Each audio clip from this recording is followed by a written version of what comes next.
play. So what you wanna do? You wanna be how they actually seeing you, and I be the mine. Yeah, they like, yeah. This man, cause small, it's not doing anything. Yeah, feeling good. How long are we here? Would you rather your partner be able to read your thoughts during intimate moments or during an argument?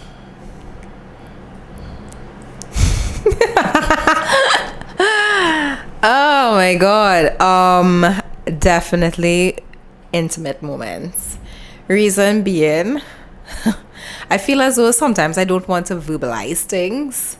So like, just do it. Right? Oh my god, that sounds bad. But in an argument, I might be thinking the words and be like, I want to kick down this boy. Not really, but I would prefer if it's intimate moments. In an argument, no. I think in the argument, I'll be saying everything that I want to say. The other things I'm not saying is things I really shouldn't be saying. I really don't want you to know. Because you just hold back sometimes. Just be like, okay, this is not to be said. I could hurt your feelings. I could really hurt your feelings before I go and say. But I'm not go and say it. Yeah. If you read in my mind, then no problems. But definitely in intimate moments. I think I would prefer during the argument. Although, yes, I know. I have a deep, petty pocket. I'm working on it. It's a toxic trait. Because it's just be like, I want to get your way. So, yeah. Like, if I'm so upset, and I might be thinking some things. But at the same time, in my mind, I'd be like,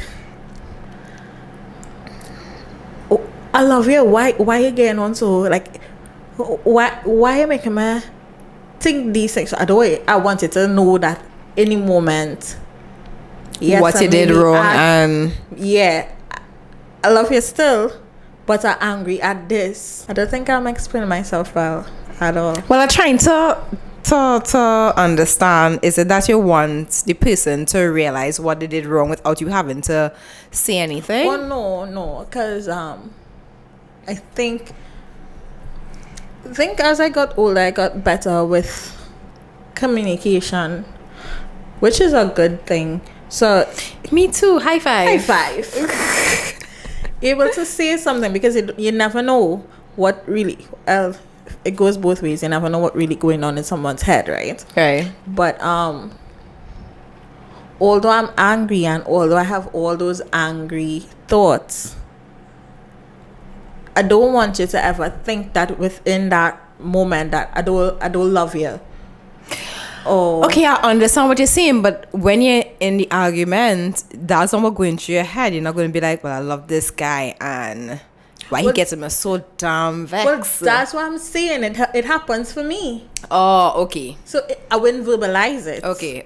Because I'm too angry to verbalize it. Okay. I understand where you're coming from. Yeah. So like which is bad. If at the end of the day you respond to me and be like, I love you, I don't feel like telling you because I'm so angry, but you still want them to know. I still want them to know. Yeah. Okay, I understand what you're saying. Yeah.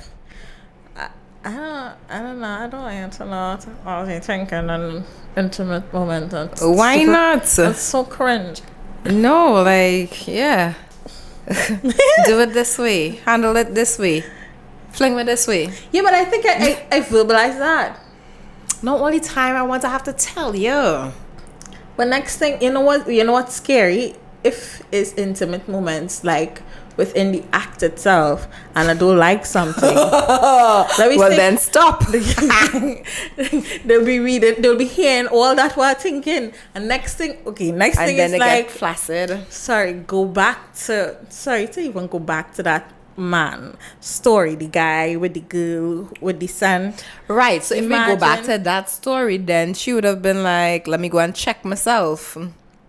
Well, imagine what would have happened. That would have been great for him. He wouldn't have to say anything. But he said something with her. Yeah, and he wouldn't have to keep saying anything. So now he would know. She would know each time. Okay, this is bothering him. Yeah, and imagine within the act itself, you're not enjoying it, and they just hearing you in your mind saying, "I can't wait until he flicking done," and he just seeing you smiling. I think that would help a lot of people out because listen, like the amount of people out here faking it, and that is really sad. That is really, really sad because I cannot be out here faking that at all. I don't want that life. I don't want that life. So it's better. Because I feel as though some people just want to spare people egos. Yeah. They don't want to hurt the feelings. But this time you lie down like, yeah. And this time it's like, Okay, now you role play it. So what you want to do? You want to be how they actually seeing you, and I be the mind? Yeah, they're like, yeah. This man, because small, it's not doing me anything. Yeah, it's feeling good. How long are we here?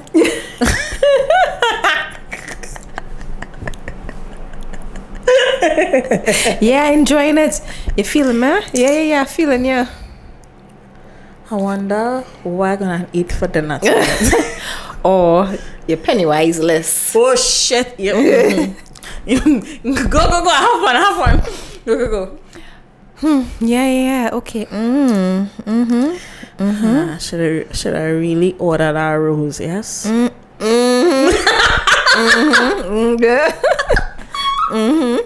Oh.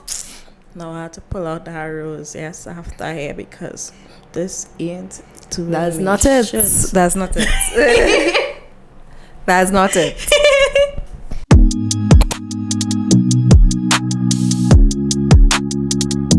Welcome back to the episode, guys. You all know what the scene is. Weigh in and let us know which one you would rather. We started off the episode with that fun. I think it was really fun. Yeah. And I would have thought like if you would think something like that, but it was a good one, and we would like to hear what your thoughts are as well. So we jump in straight into the Ooh, the mic got stuck in me. Jumping straight into the episode. Dilemmas. Found out my partner has a dildo mold of her ex. That was my story. Really? Yeah. And so it was like this big. You know, and I wondered if you saw it. Go ahead. Long story short, I think my lash fall down on it. Long story short,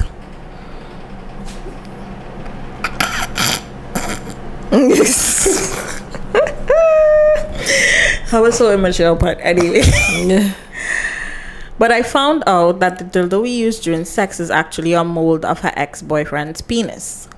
I told her I am not okay with it still being used. She got upset and said she's not throwing it away. I feel like this is a boundary for me, one that I do not want to compromise on. They broke up over a year ago and she does not still speak to him. Well, she don't need to speak to him. She has his dick. Yeah. I don't want my girlfriend to be getting off with her ex's tallywhacker mold. Am I wrong for not being okay with this? No. I think that to me, if it was it wouldn't be me in this situation like that. It would be. No, you can have a mold of somebody could have a mold of your vagina. Right. So it comes like I'm in a relationship with someone and they have a mold of their ex's vagina that they use. To me, that's a To me, I would look at it as cheating. Because I don't know if I necessarily see it as cheating, but it's very weird. no, I think that's a really high class cheat though, because it would be like you can't really see her cheating because I'm not with her. But I want to know, did she come out? She come out and tell him that's it? Oh, she could keep it a secret. Who does that? Who makes a mold of someone's dick? I don't know nobody who do that. Why are you looking at her? No reason. I don't know anybody who did that.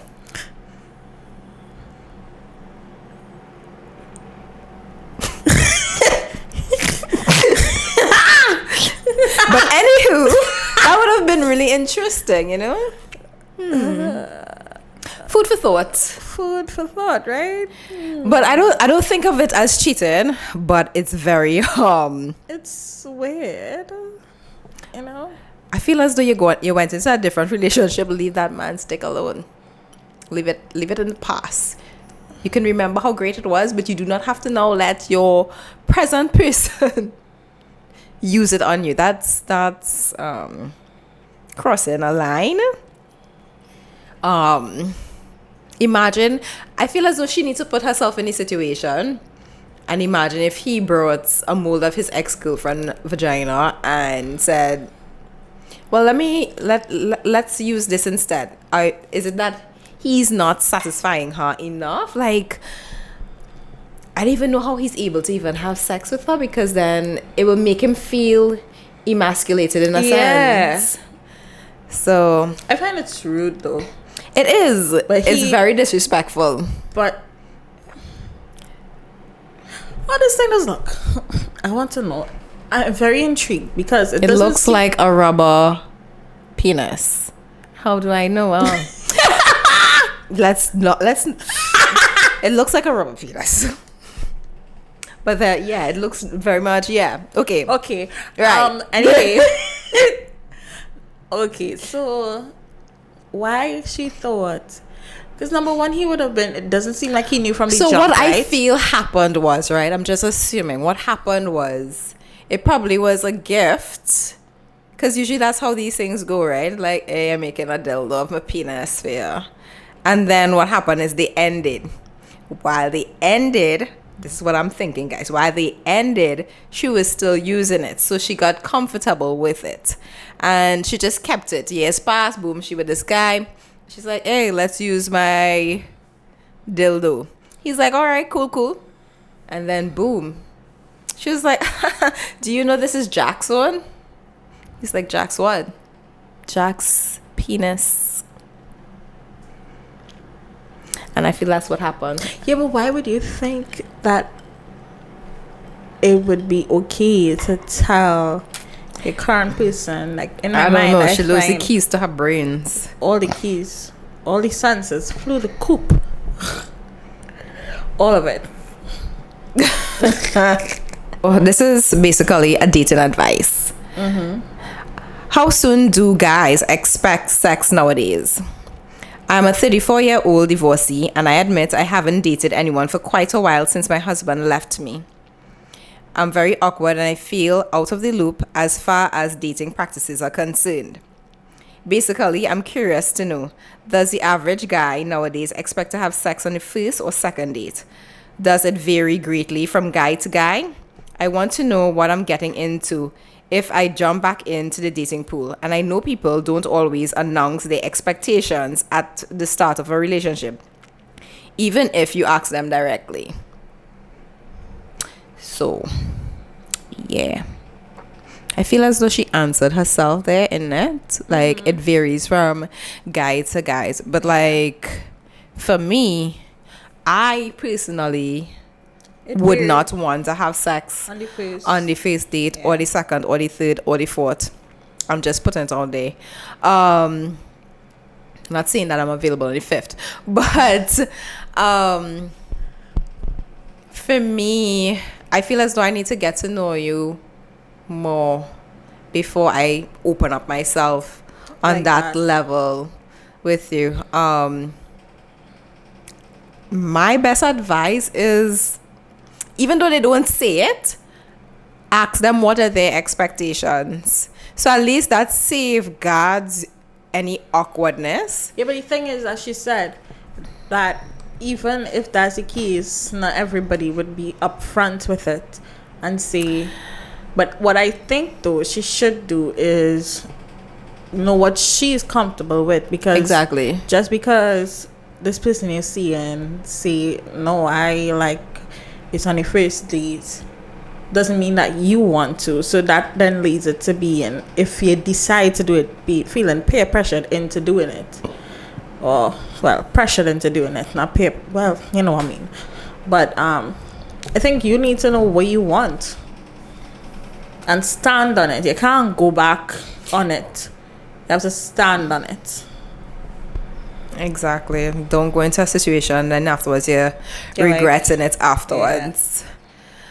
But like, I feel as though just from hearing conversations lately and different podcasters, they're like, some people, like, I remember we had that guy, well, we didn't have that guy, but it was a video where he was saying you can't come over and you're not having sex. Right. So a lot of guys, unfortunately, have that expectation.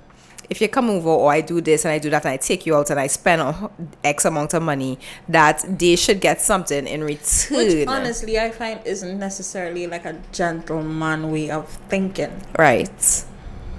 Agree. Gentleman. I would like more gentlemen out there. Yeah. Is that too much to ask? I don't think so. But at the same time, when we asking for this gentleman, we do have to remember that we have to rest down our hyper independence.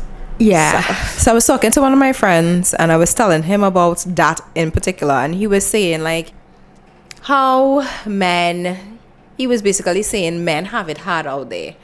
And he was like, some men, you know, they have to just take whatever they get. So for what he was saying is, when they overextend themselves and they do that, they feel as though they do deserve something back. Now, yes, they have been gentlemen all the time, but they have been given the shitty end of the stick. Whereas he was saying with women, they could just put themselves out there and get whatever man that they desire. Is that necessarily true? Which I didn't necessarily agree. That's not necessarily true. Which I didn't necessarily agree. But I don't agree. That was his stance on it. The reason why I disagree is because sometimes it's not necessarily that. Okay, say you get the person you want. You're going out on a night out with your girlfriends and you see this guy and he shows back interest. It's not that he gets in bed. He show interest back, and that should be the start, right? Let me say, I don't know if this is completely relevant, but I will say it anyway. You realize that it was just a physicality. It wasn't anything else. Like, this person really irks you by the way they talk, the things they talk about. Like, did you really get what you wanted? Because you saw this person, but it's not necessarily who you thought you were going to get. And even if that's the case, there are women that go outside there and they don't get what they want. They don't. So I don't want to say that. Facts. Yeah. I don't want to say that it's only men. And then I think we living in a time now where a lot of women burn so much. And I don't want to take it away from men, because I'm sure there are good guys out there who got burned from past relationships as well, that you're so guarded. Yep. That you just don't want. They guarded, and now also they're coming across very much like woman haters. Who? The guys? Yeah, because they have been burnt so much. Like a whole segment of men haters. I mean, women haters, woman haters. Right. But the thing with that is, I think it has always been like that with guys. Guys always say, they blame their behavior on a new relationship based on a woman treating them bad before.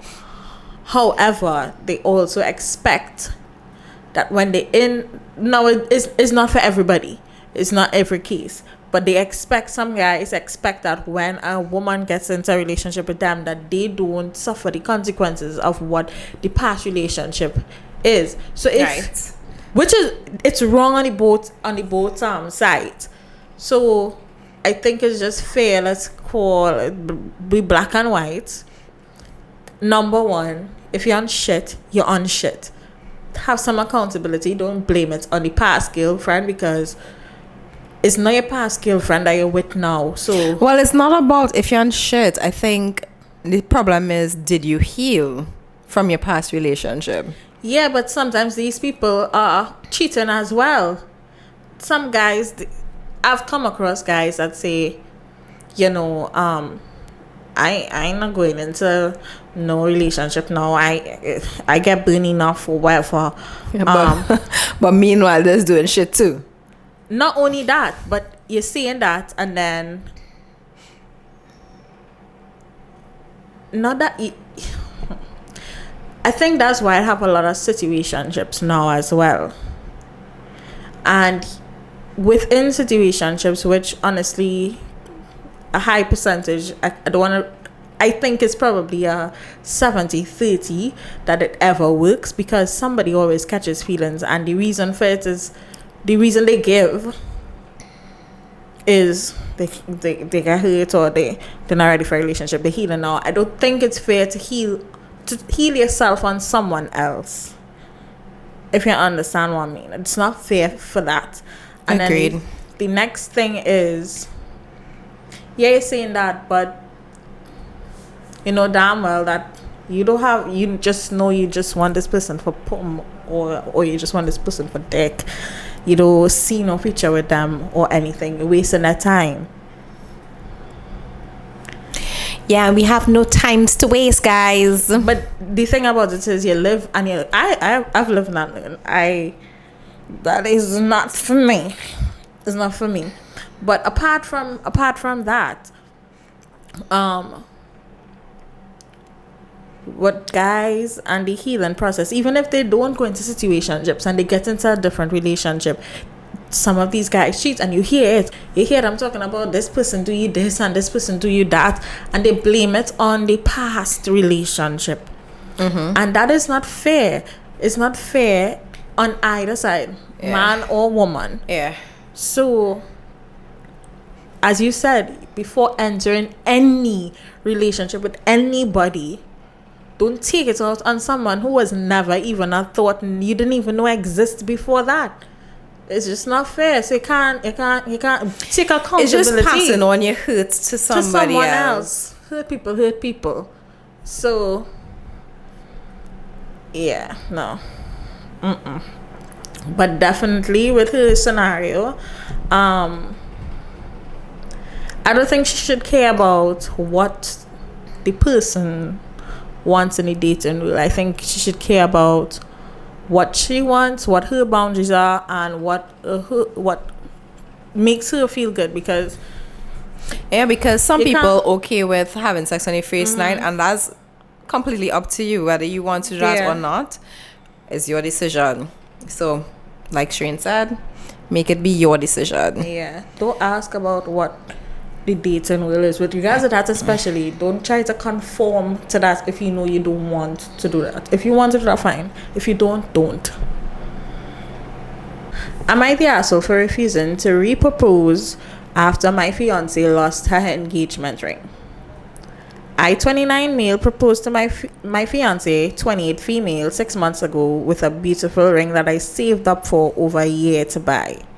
She was thrilled, and we've been happily planning our wedding since then. Last weekend, we went on a trip to the mountains for a little getaway. During one of our hikes, she realized that her engagement ring was missing. She was devastated, and we went and spent hours retracing our steps, but we couldn't find it. When we got back home, she asked if I could get her a new ring and re-propose to her to recreate the special moment. I told her that I understood how she felt, but buying another ring for the same quality would be financially challenging for me right now. I suggested that we could either wait until I could afford a similar ring or get a more modest ring for now and upgrade it in the future. She was upset and said that it wouldn't feel the same with a different ring and that the magic of the proposal was lost. She insisted that she wanted the moment to be recreated just as it was before. I told her that the important thing was our commitment to each other, not the ring or the proposal itself. She accused me of not caring enough about her feelings and said if I truly loved her, I would find a way to make it happen. Now there's a lot of tension between us, and she's been distant ever since. I feel like I'm being practical, but she feels like I'm not valuing our engagement enough. Am I the asshole for refusing to repropose with a new ring under these circumstances?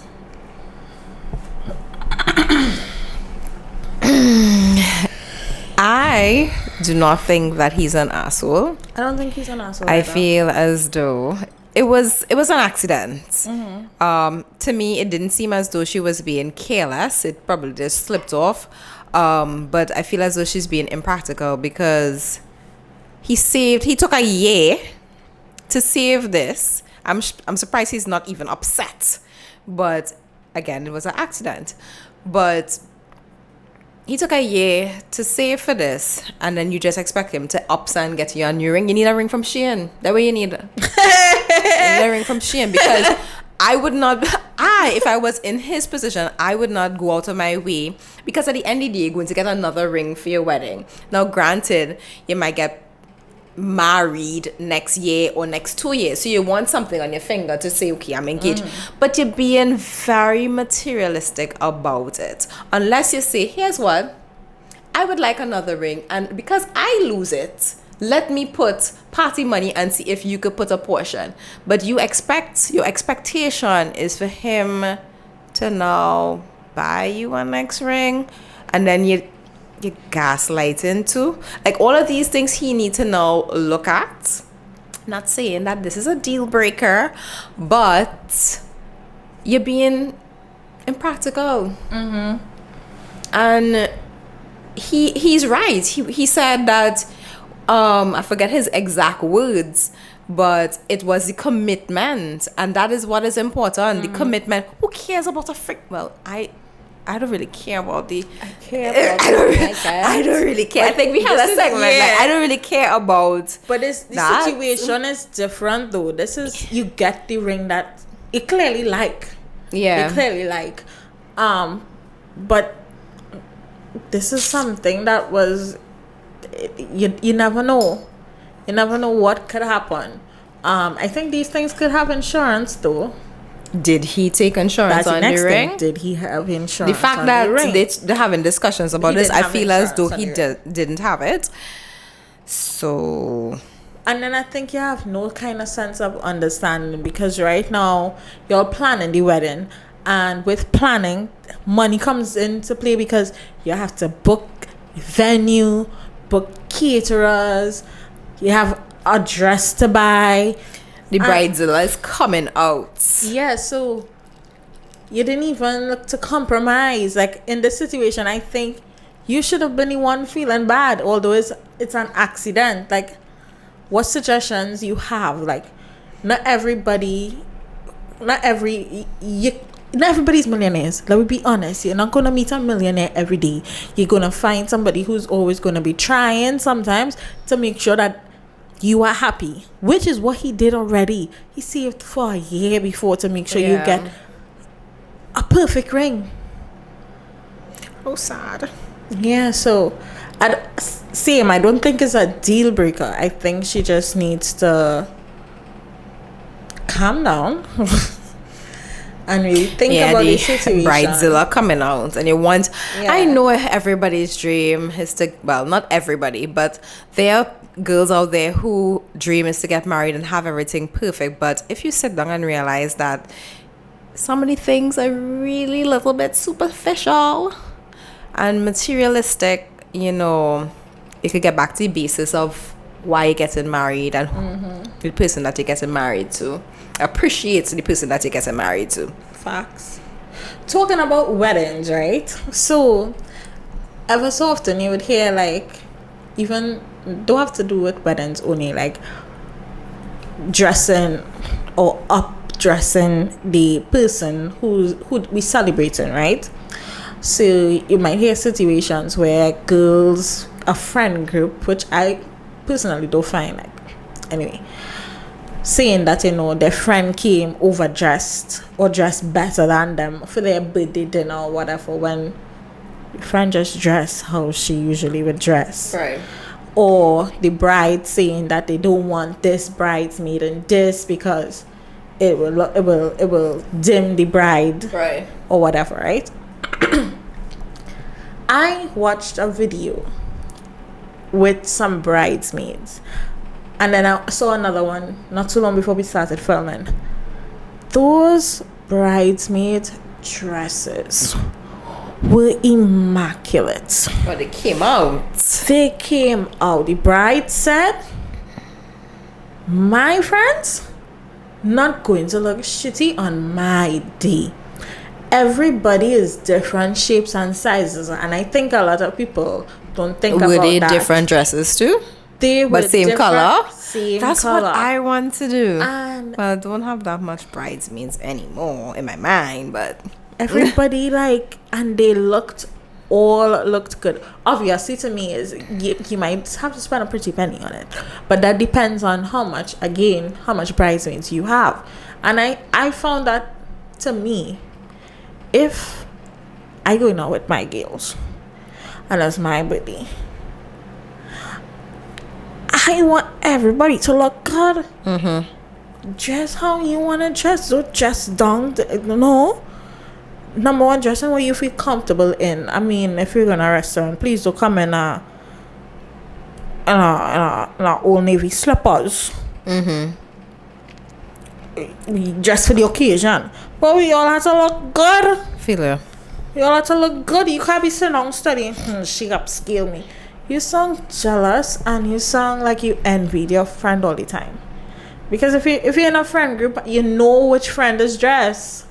You know, everybody have different styles. You know which one out of your friend group is the one who more Trendy and stylish. Not saying everybody do have style, you know, but they more would take the risk. Come on, it's ridiculous to be in a friend group and you're having to worry about up dressing, because even I don't think personally that you would intentionally sit down and be like, I need to sit down and look better than Nancy. Yeah, that's crazy to me. If that's your friend, then well, they shouldn't be friends in the first place. But those bridesmaids looked so good. I think it was like a African wedding. And well, you know, them just come out. To just come out. Yeah. They looked so good. Everybody dressed was fit to their body type, and everything looked like, you know, it was well thought of. I love that. It was nice. It was really nice. And then the one I saw today was actually a white girl. And her bridesmaids, same thing. They were all different shapes, all different sizes, and hers was blue. The African one was green, and everybody was in deep dresses. Wait, was it like nice. the show one girl, then they switch the next girl? Yeah, and I think I saw that. It looked nice. It looked nice. Yabba do. Pause. We just coming to tell y'all to subscribe to the channel. Please and thank you. Yeah. Do it now. Don't stick. Bye. So we're moving into Sips and Spills. For all those who don't know, the Sips and Spills group chat is where you all send in your dilemmas to us through our DMs, either Instagram or TikTok, and we share them with you. And of course, all your dilemmas will remain anonymous. Have no fear. Yes, our lips and eyes are sealed.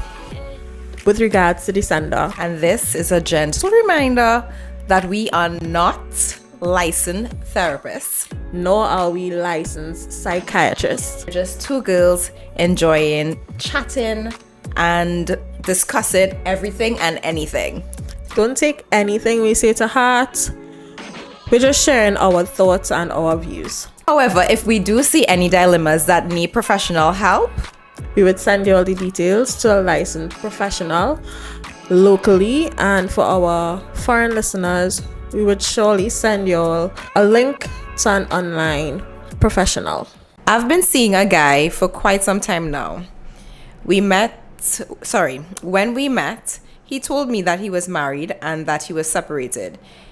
He was also seeing someone at the time, and so was I.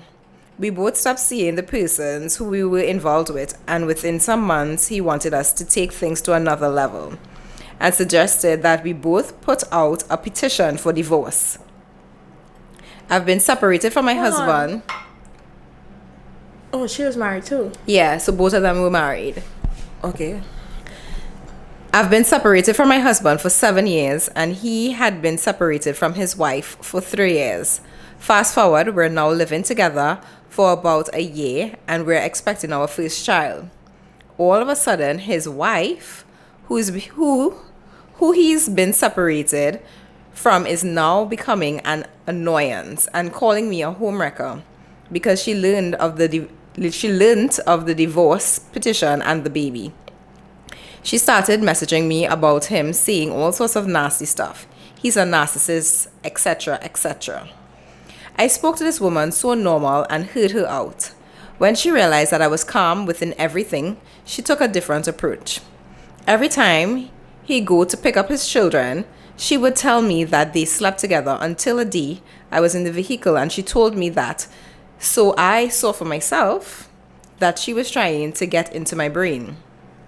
When she realized that that wasn't working, she started telling me how I got him fat and disgusting, and she'd never want him. Then to saying that she'd kill him and my child will grow up without a father. What? Now I stopped giving her a listening ear. We recently had some maternity shoots done, and the photographer posted the pictures on his page with my permission, and this lady started commenting, and when her comment was deleted, she did so until all 3 profiles were reported and comments deleted. Her comments were that I am a homewrecker and I love to make children for people's husband, etc., etc. This woman is a police and had my number submitted to the cybercrime and has been tracking my phone and found out where we live. This woman came here and caused a scene in the road, came into our yard and beat her husband with a chair in front of the entire neighborhood. When he spoke to her about what she was doing, she told him that she wanted him back. I asked him if that's something that he'd be willing to do because I'm not holding him hostage. He was very clear to her and myself that he's going through with the divorce and he would not be going back with her. He said if I want to leave, he'd still not go back with her because he left her in the first place because of the abuse. What would you do in this situation? This man has done nothing wrong to me, and ever since we met, he has done what a man is supposed to, and I have no issues with him other than this. I promise you that I cannot make this up.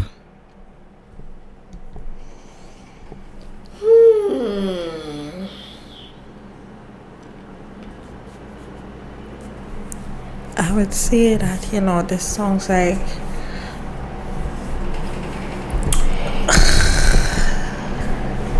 It's a lot, right? I think what is scary for me is the fact that somebody who's supposed to protect and serve is the one who's causing the abuse. For me, a lot of men feel ashamed to say that their women are beating them. And the reality is that there are a lot of men who are going through that. I commend him for trying to leave the situation, but now without solving the situation, when you you now left, involved that's what I'm another now about to person. say. When you left that situation and you separated for so long, before involved, especially knowing the person you with before, sever whatever ties properly first before involving someone, because now you have somebody else in danger. Yeah. Which is totally unfair. Imagine those people who are having babies for married men. That is really, really sad that she have to go through this, because I feel as though it's like collateral damage. Like, That's the only thing I think you can't be at peace because you're thinking, okay, she didn't know where we were living, and now she using her position for her benefits.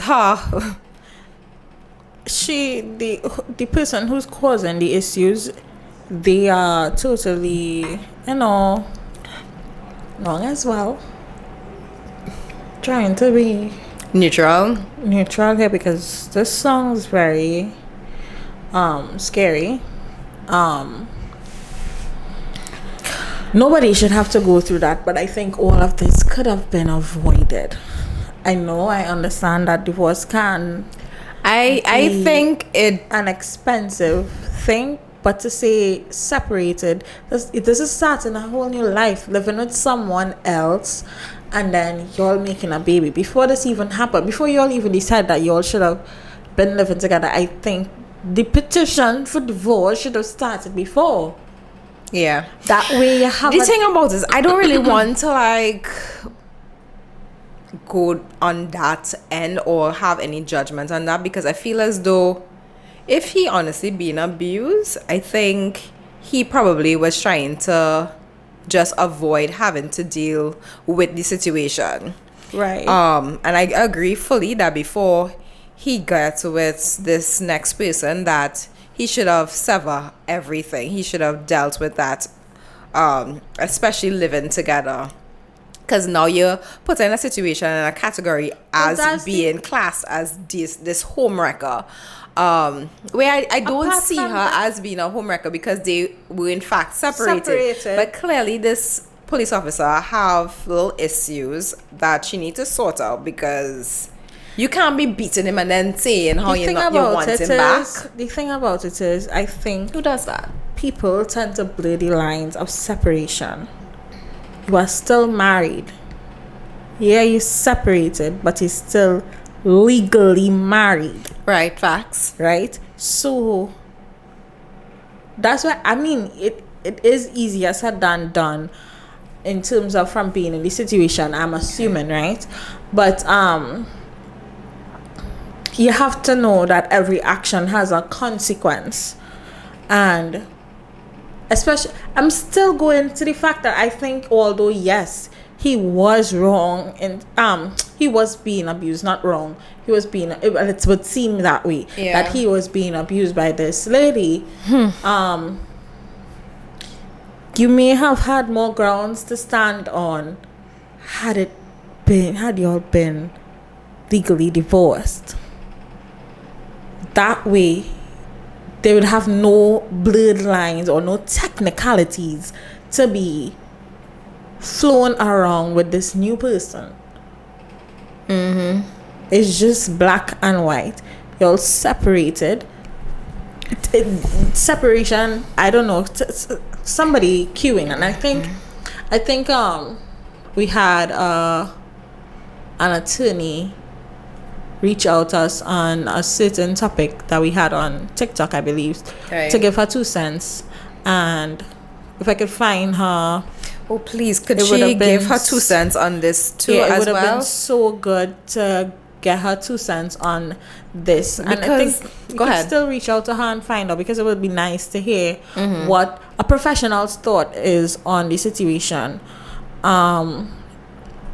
But as of right now, you are pregnant and your safety definitely comes first, because it's not only you, it's you and an unborn child. So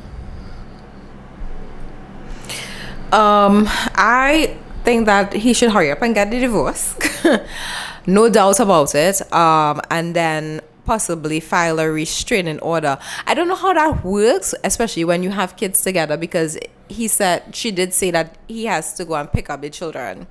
For you to even let those words leave your mouth that you would this guy, so that child could grow up without a father. What about your children? Are you like,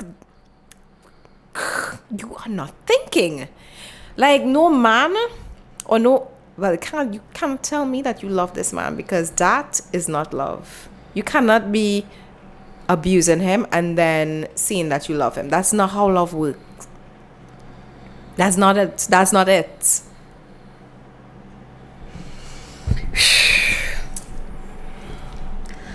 I'm sorry that all parties have to be going through this. The person who is on the side of being the abused, who's the abuser, I hope that, they could come to some terms of being civilized with each other, so that things don't escalate, at least. I think this topic is a very touchy topic, and help is definitely needed, because clearly people's safety are at risk. So that's my 2 cents. Yeah, It's scary out here. and like there's always like another side. There's 3 sides to the story. I will be very interested to hear the accused abuser side as well. So like, if she's seeing this, please send in your story, because we only go in with what we have right now, but what we go in with, it not singing good. It not singing good. So yeah. Okay, y'all. So we have been, I think we're getting in the rhythm of what segments we have on the show regularly, and reaction videos to stuff that we see. If you all see anything that you all like for us to react to, feel free to send it in as well. Our DMs are open. And this week you have a video as well, you said, yes, right? So we both have videos. So let's start off hot.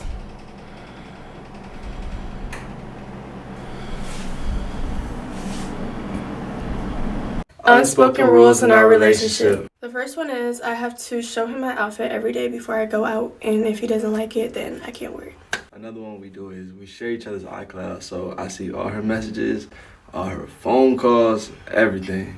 They don't do that over here. And I see his. The next one is we share each other's locations. So we have Life 360, we have, Find My iPhone, we have all that.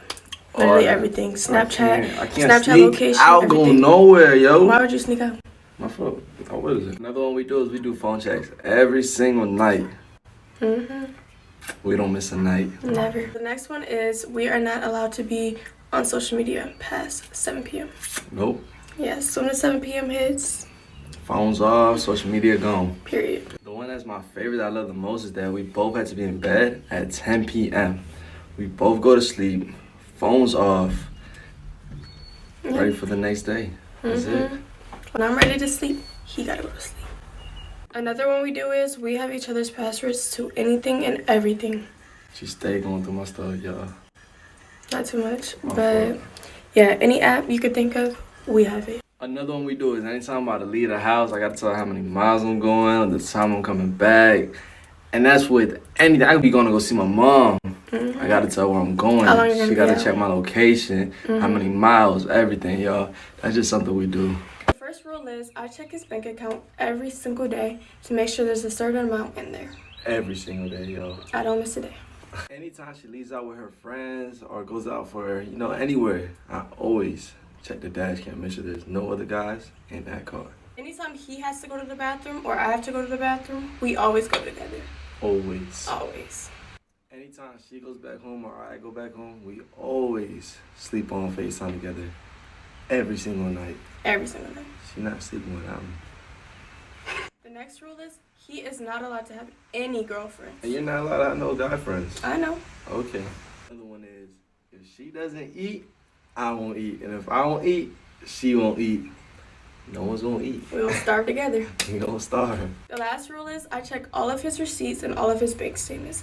Anytime he's out, I be like, give me that receipt because I need to know where you been and what did you buy. And how much money I spent. So a lot of things was going through my mind.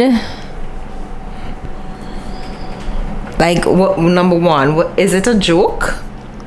Is it a joke? No, seriously, is it a joke?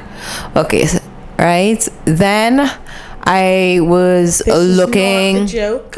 I was looking at them to see which one needs the help. Like, which one is trying to wink into the camera and say, "Save me."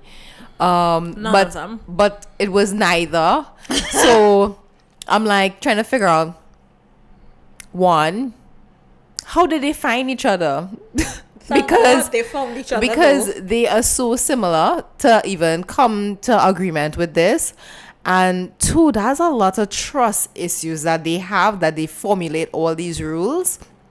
Because I like to ask my man, okay, is this looking good? But what? To get your permission? Hell to the no. Hail to the no. To the Some no, things no. were not some things. One thing that kind of was like, okay, like the part with off of social media by a certain time. I feel 7:00 is kind of early, but off social media is. I would understand that because sometimes we get so caught up with social media, especially in relationships. Like, you're going to bed and you on your phone and I trying to talk to you and you on your no, that's a problem. So I could understand that, but like everything else, like what? Checking bank account. I sort of wonder, like, is this why I don't have a man? Like, is this what I'm supposed to be doing? Is this how I'm supposed to be thinking? Like, hells to the no, I can't do it. That's too much time spent on worrying that what you doing. I can't do it. I can't do it. Sometimes I don't even know what I spend my money on. You might be asking me, so where does $30 or $100 going? And I'm like, I don't know. Was I robbed? Because I don't remember. How am I supposed to account for all them things? You go to the grocery for bread and you come out spending $150 because you buy a whole damn meal to cook. You trying to tell me? I said in the grocery for something for bread alone. So why you went and are you mad? I am glad that they found each other. It's crazy. Because Lord know in any other relationship or any other people that they were with, it wouldn't work. They did say it works for them. It works, right? It works for them, and I'm glad it works for them. I am actually glad that they found each other to be similar with. I think it is like it's scary how bad their trust issues are. They're too codependent. I don't like it. That as well. But if it works for you guys, I mean, hey. Yeah, I guess you know what? If it works for you guys, then we over here can't have any judgment. Yeah. I But definitely can, because I am no man. I can't be codependent on any man.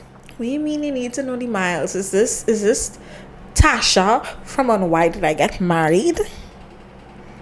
I was having flashback of what this girl name was on Insecure. Oh my god, why can't I remember her name now? And I watch it like on repeat. But she was very codependent on her husband. Oh my god. Not Issa, not Molly. What's her name? Damn it. Anyway, I'm obsessed with Insecure and I can't even, like, her name is like completely out of my head. But she was very obsessed and codependent on her husband, like bad. Can't go a minute without asking him, is it okay to do this? Is it okay to that? What do you mean? Like, that's just how their relationship, well, at least on her side, like, it wasn't like, I don't think, but I remember his name, Derek, but it wasn't that he needed to check in with her, but she always felt the need to check in with him with certain things. Yeah, my husband. Okay. Yeah. They are a bit much for me. Mm-hmm. They are a bit much. So let me go into my video. So, you know, we all obsessed with we're not obsessed with our phones, but we in the Caribbean, or I want to say Trinidad, don't really have insurance on our phones. So if our phones are stolen or lost, it's gone.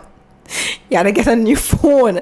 Like that's it. So like both of us had experiences with our phones being stolen, and we both, I don't think, well, Sherain more than me. Like actually I think I'm bad as well in terms of like if my phone is out of my sight, but I think Sherain more than me, like she very particular. I still take little chances. Like, you know, for carnival, you put the thing on you have the cord with your phone. I don't think you would do that. I think you scared. I would still do it, especially in those water parties.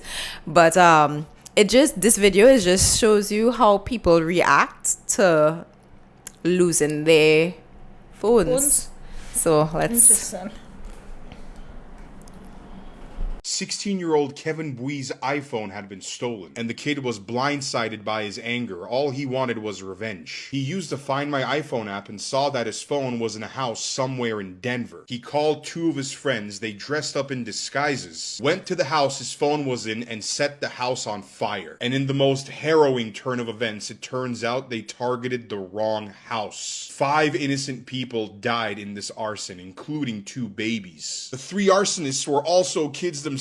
They were aged 14, 16, and 16. What were these kids thinking, man? It's just an iPhone! The 14-year-old was sentenced to 7 years in juvie, followed by prison. One of the 16-year-olds was sentenced to 40 years in prison. And the mastermind behind the plan, Kevin, is currently awaiting sentencing. And he's facing the longest sentence of them all at 60 years. Rest in peace to this innocent family. It's an absolute tragedy what happened to them, and man, it's just so bad.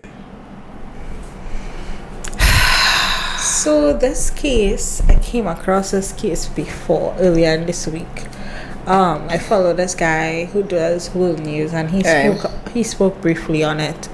I didn't hear the sentencing, so it's nice to hear what the sentencing is as well.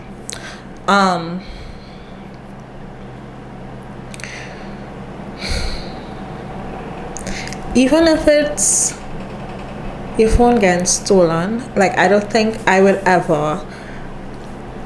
ever cross my mind to be like, let me set you ablaze.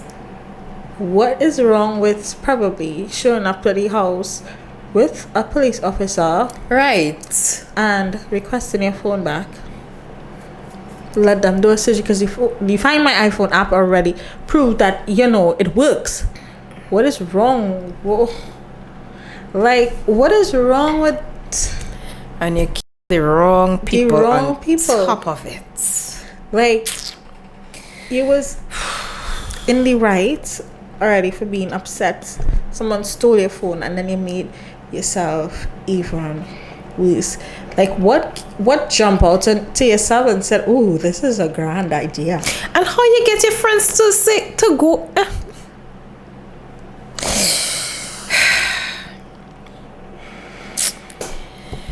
This whole situation is just sad. Like I said, we experience our phones being stolen, but not to get to that anger. I think we were more hurt and saddened, Yeah. but not to get to that level of anger to do somebody harm. It taught me a lot though, because now I'll be like, it don't matter who you are. If I'm seeing you walking in the mall, random person, and I seen them their phone in the back pocket because mine was stolen out of my back pocket. Mine too. I'd be like, yo, take your phone out of your back pocket, girl. Yeah. Similarly, I went to a store in the mall and the girl was helping me and she left her phone on the next side. I was like, here's what, you give it your phone being on that side giving me anxiety. Please put away your phone. And she just laughed at me. She just laughed a little bit, but no, it was really giving me anxiety seeing it there because somebody else will pass and be like, ooh, opportunity. I think it's true. I am with Sanyu because I would probably I'm so accustomed holding on to my phone because of it.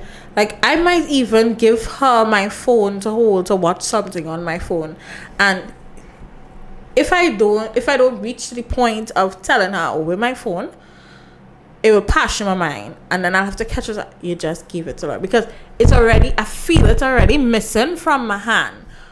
And that's just from being outside. Like, it's one thing to be at home or even home by her. I wouldn't feel like that. Like, I'd be like, where's my phone or whatever. But, okay, so recently, I think last week, I went to a food outlet with mom and them.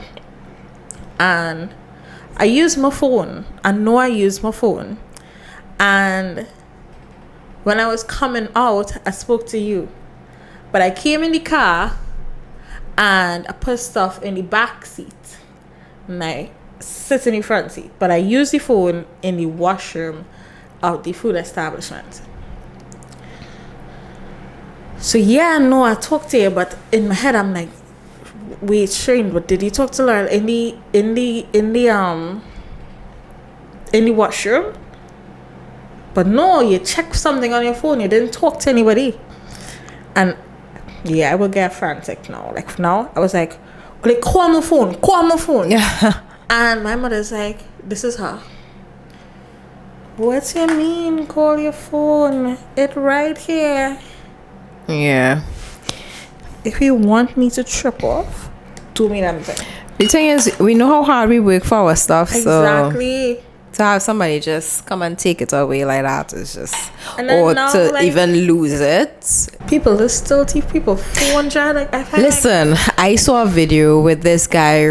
It was something local, and this guy run up to some people and stole their phones. And that's the same thing that crossed my mind. People still steal phones. Like back in the days, and when I say back in the days, like 2006. 2000, like I feel that's when it was very rampant. Like now, like I totally move on to something else. Like, they're still stealing phones. Like, who does that? And like in the US, this happened in the US. Why are you stealing a phone? Like, it's not like here where we have to pay the full amount one time. You're leasing phones. Yeah. I'm just sorry that kid taking out phones on terms got so angry to the point where you killed 5 innocent people. That's ridiculous. As much as I understand like being irritated, and then at that age your phone is your life. Especially now, at that age your phone is your life. Your emotions are high. You don't know how to control your emotions, and you're still a young. But to say take it out of your good brain, good sense, now good your Lord whole give you. life just gone because of that. Because of that. Like, what was the reason? What was the decision? What was the determining factor that made you come to that grand decision that you should just burn down the house? Last week we did not give your recommendation because we did have a lengthy episode, and this week we have some recommendations for y'all because the weekend is coming up, and I know that some of y'all have showed interest that y'all are similar and love to binge. Some of y'all like to binge TV too. Now, I don't have any recommendations that are brand new, but I have binge-worthy shows. So if you're craving some drama and suspense this weekend, here are 5 binge-worthy series that would have you at the edge of your seats. So first up, a oldie but a goodie, Desperate Housewives is a darkly comedic drama that follows the lives of 4 women living on Wisteria Lane, a seemingly idyllic suburban neighborhood. Behind their perfect facades, each housewife hides secrets and navigates personal struggles, from infidelity and deception to crime and mystery. As they cope with their own dramas, they are bound together by the suicide of a close friend, which unravels deeper, intertwined mysteries in their community, exposing that even in the most picturesque settings, darkness lurks beneath the surface. This series is 8 seasons long, so y'all will have a ball. It's available to watch on Hulu, Prime Video, and Disney Plus. Have you ever watched Desperate Housewives? No. Guys, I only started to watch TV really during COVID. That was, yeah, like I was never really, like I would have like certain things that I would watch, but to be a TV junkie, no. So Desperate Housewives was never really on my radar. I saw a few episodes here and there, but yeah. Okay. The other one, you probably heard of it, Devious Maids, I heard about that. which is actually from the same creators of Desperate Housewives. Devious Maids is a comedic drama centered on a group of 4 Latina maids working for wealthy families in Beverly Hills. Beneath their seemingly mundane jobs, they navigate a world of scandal, secrets, and crime, uncovering the dark underbelly of the affluent homes they serve. As they delve into a mysterious murder that connects their lives, friendships are tested and hidden motives are revealed, proving that in the glittering enclave, no one is as they appear. This one is 4 seasons long, available to watch on Hulu, Prime Video, and Disney Plus. Okay. Revenge. Revenge is a thrilling drama centered on Emily Thorne, who moves to the Hamptons with a hidden agenda to avenge her father's wrongful imprisonment and death. Underneath her charming exterior lies a calculated mastermind, systematically dismantling the lies of the wealthy Grayson family and their associates, who were responsible for her father's downfall. As secrets unravel and alliances shift, Emily's quest for retribution becomes increasingly dangerous, blurring the lines between justice and obsession. This one is 4 seasons long and it's available to watch on Prime Video. Greenleaf. I'm sure a lot of people heard about Greenleaf. I watched it during COVID. Greenleaf is a gripping drama that delves into the lives of the Greenleaf family, who run a sprawling Memphis megachurch. Beneath their devout exterior, the family harbors deep-seated secrets, lies, and moral conflicts. As a strange daughter, Grace Greenleaf returns home after a long absence.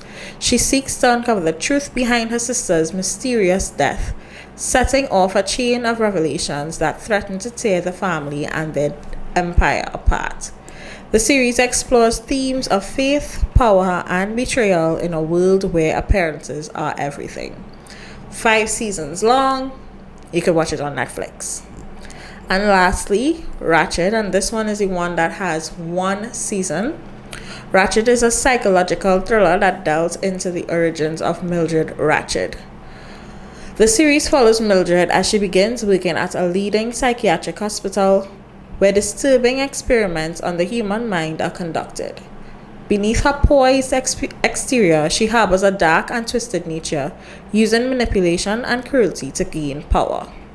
As her past unfolds, she becomes clear that true monsters are not born, but created, revealing the chilling transformation of Nurse Ratched into a figure of fear and control. Y'all, this one I really, really enjoyed that. I never heard about that one. I wished that they got a second season, but I'm sure y'all will enjoy the first one and probably would be like, damn, it should have a season 2. But good luck, y'all got options to carry y'all through the weekend. That brings us to the end of the episode. As always, we hope you all enjoyed. Don't forget to follow us on our socials at Happy Hour with SnL on both TikTok and Instagram. Make sure to subscribe to the YouTube channel. We are now on our way to 1,000 followers. Well, subscribers, sorry. We have surpassed our first goal, which was 500, and we are so excited. Yay!